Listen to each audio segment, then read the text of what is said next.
ஓம் சாய்ராம்.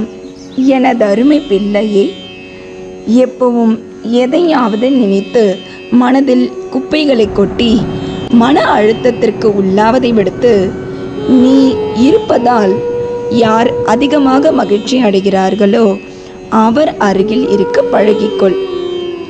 பிள்ளையே, ஒருவர் உன்னிடம் பொய் சொல்கிறார் என்று தெரிந்த பின்னும் அவரிடம் ஏன் பொய் சொன்னீர்கள் என்று கேட்பது முட்டாள்தனம். ஏனெனில் அவன் அதற்கும் பொய்தான் சொல்வான். உனக்கு பிடிக்கவில்லை என்றால் யாரிடமும் வாக்குவாதம் செய்யாமல் அந்த இடத்தை விட்டு சாதுரியமாக நகர்ந்து செல். நீ இன்னும் கொஞ்சம் சாணக்கியதனத்தை கற்றுக்கொள்ள வேண்டும்.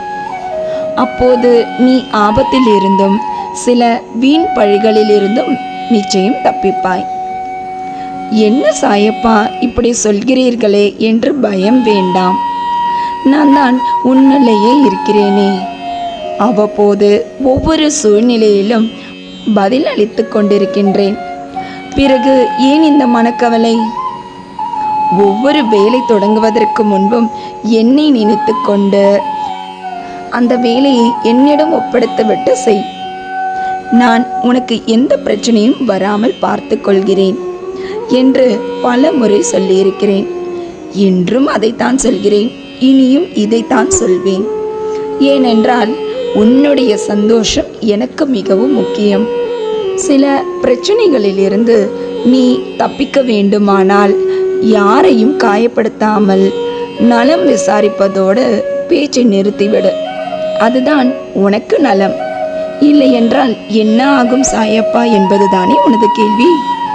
அவர்கள் நீ என்னிடம் வந்து புலம்பும் அளவிற்கு உன்னை காயப்படுத்தி விடுவார்கள். அதனால் சூழ்நிலையை புரிந்து செயல்படு. நான் உனக்கு எதுவும் செய்யவில்லை என்று கூறி குருவின் பாவத்திற்கு ஆளாகாதே. கொஞ்சம் தனிமையில் சிந்தித்து பார்.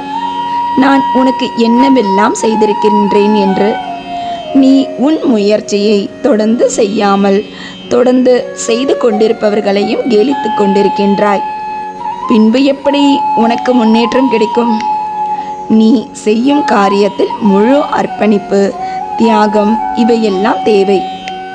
என் பக்தர்கள் கீழே விழுந்தாலும் உத்வேகத்துடனும் பக்தியுடனும் செயல்படுவதை தான் நான் விரும்புகின்றேன். இதைத்தான் நான் உன்னிடமும் எதிர்பார்க்கின்றேன்.